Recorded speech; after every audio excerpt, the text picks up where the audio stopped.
Donald Trump just held a disastrous press conference to mark his first year of what has been the most disastrous term in presidential history. Donald Trump was asked by reporters, what are you going to say when Greenland has repeatedly told you that they do not want to be part of the United States? Here, play this clip. One more question. Mr. President, you said you're hoping something's going to get worked out in Greenland, but Greenlanders have made it clear they don't want to be part of the U.S. Well, what gives the U.S. the right to take away that self-determination? When I speak to them, I'm sure they'll be thrilled. Mr. President. Then Donald Trump says that he believes that all towns look better when they have the military in the towns. As Mike Rothschild said, we've come a long way from "Don't Tread on Me." Here, play this clip. They were picking up garbage and everything. They were great. And I don't know, to me, a town, it looks better when you have military people. These are big, strong guys, are bad guys. Look at them and they say, we're not going to mess around. But then Donald Trump gets worried that his finger is going to get stuck in like a paper clip.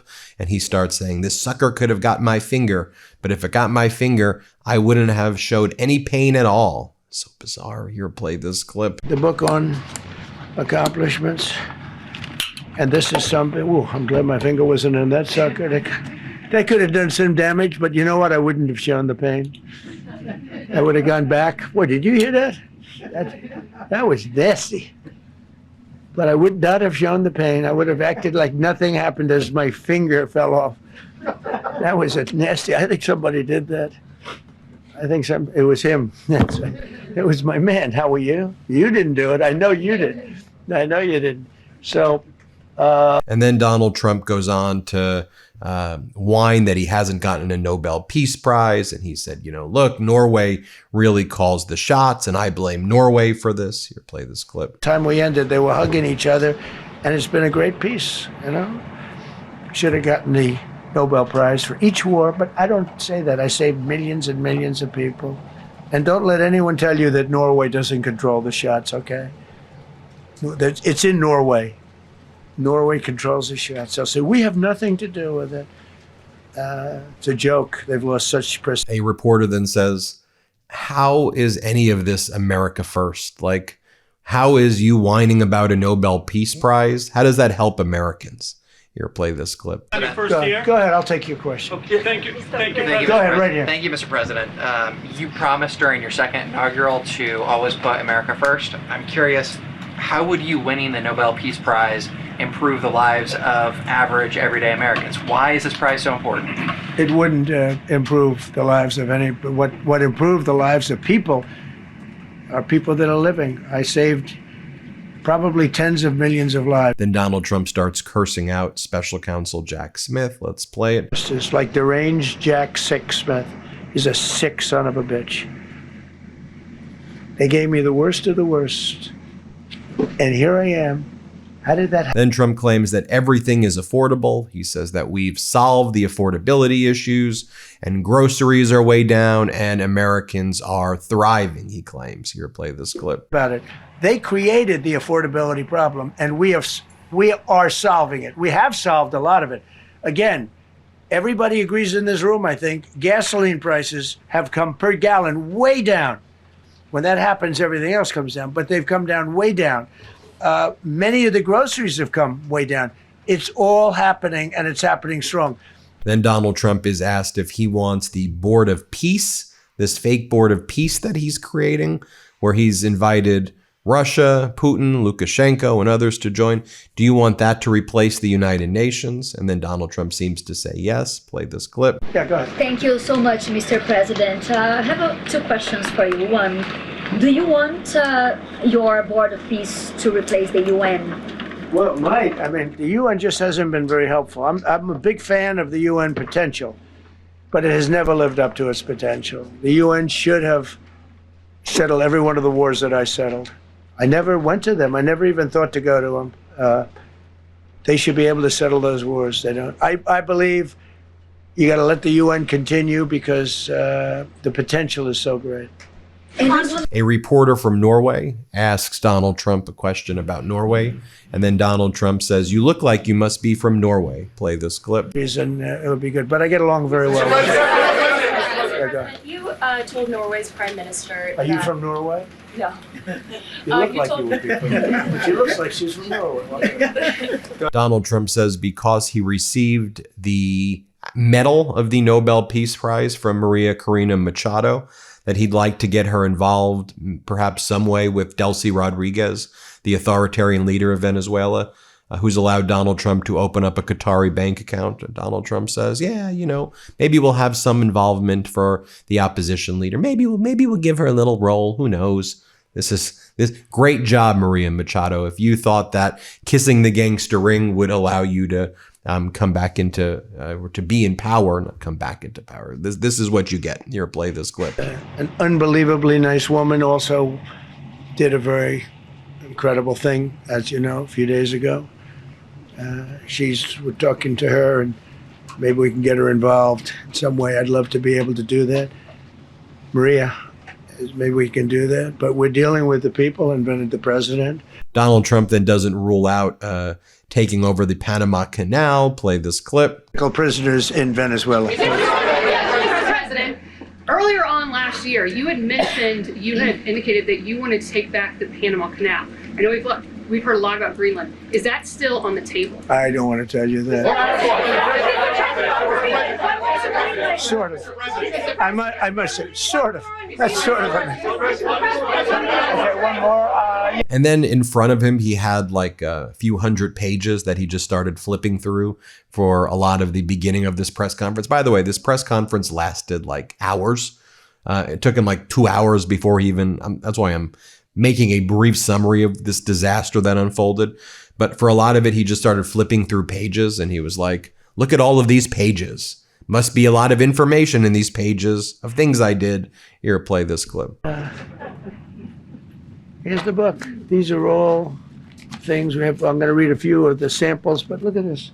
These are all, each line is something that we did. Nobody did that before. And it's big stuff, too. Look, we have the hottest country in the world. Then Donald Trump claims that there's no inflation when we all know there is inflation. And he says that tariffs have saved everything, which we know is not the case. And we know that 96% of the tariffs have been passed through to the consumers. But here, play this clip. And we have tremendous national security because of tariffs and tremendous income. We have, and by the way, no inflation. So everyone said, oh, tariffs will cause inflation. We have no inflation. We have very little inflation. Biden had inflation, and he didn't do tariffs. We had a huge problem. We have a 62% reduction in our trade deficit.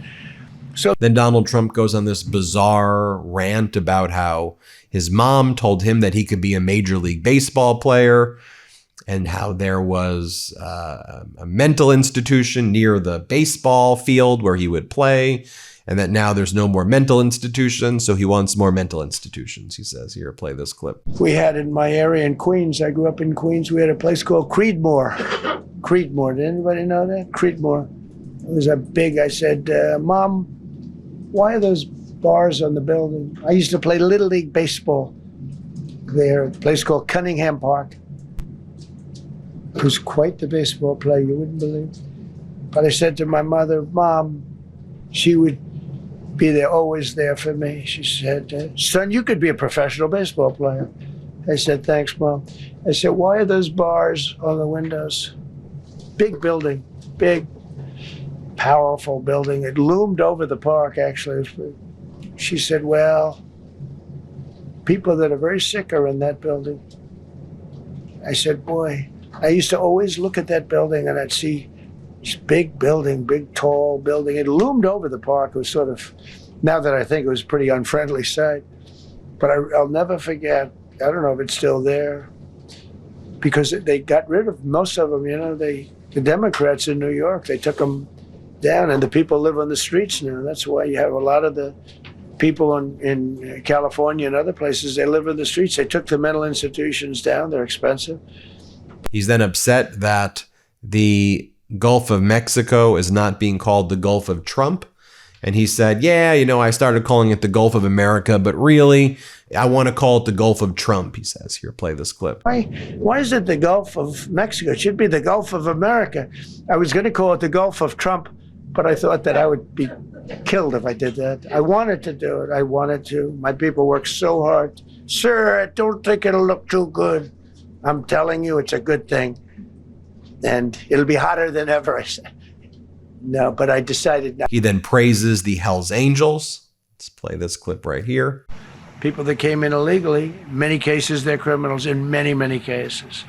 Remember when they used to say that the people that come into our country as immigrants are very nice people, they're wonderful people, they don't commit crime. No, they make our criminals look like babies. They make our Hells Angels look like the sweetest people on earth. The Hells Angels are now considered a nice, high-quality person. I like the Hells Angels. They voted for me. They protected me, actually, believe it or not. But they make our criminals look like babies. He then praises the leader of Syria, al-Jawlani, who used to be the leader of ISIS, used to be a terrorist. And Donald Trump praises the guy and says, look, al-Jawlani is great. And, look at all the great work he's done. I mean, the al-Jawlani government forces just massacred the Kurds in northern Syria and took over the semi-autonomous region. The Kurds were allied with the United States and helped us go after ISIS. But Donald Trump as like a love affair, like a attraction to the authoritarian leader of Syria, al-Jawlani. Play this clip. The Syrian government the last 2 weeks had to use some force to implement its force on specific areas. And well, with to keep the prisoners, the terrorist prisoners, which are some of the worst in the world, at bay. So they were able to keep that. He's working very hard. The president of Syria is working very, very hard. Strong guy, tough guy, pretty rough resume. But you're not going to put a choir boy in there and, get the job done. I spoke with him yesterday because we were talking about the prisons and, what was going on. We have some of the worst terrorists in the world in those prisons. And he's watching it. Syria. Go ahead. Then Donald Trump is asked, how far are you willing to go in terms of acquiring Greenland? And he goes, I guess you'll find out. Here, play this clip right here. How far are you willing to go to acquire Greenland? You'll find out. And then Donald Trump lies and claims that he's bringing drug prices down 500%. We've heard him say this before. Let's play it. Regulations where they go by California, which is a disaster state, with a governor that truly is doing a bad job. He's killing that state. If he ever ran the country, this country would be Venezuela very quickly. Well, there you have it, folks. Let me know what you think. Just a complete and utter disaster. I don't even know what we're even watching. This is embarrassing. Hit subscribe, help us get to 6 million, and thanks so much. Want to stay plugged in? Become a subscriber to our Substack at MeidasPlus.com. You'll get daily recaps from Ron Filipkowski, ad-free episodes of our podcast, and more exclusive content only available at MeidasPlus.com.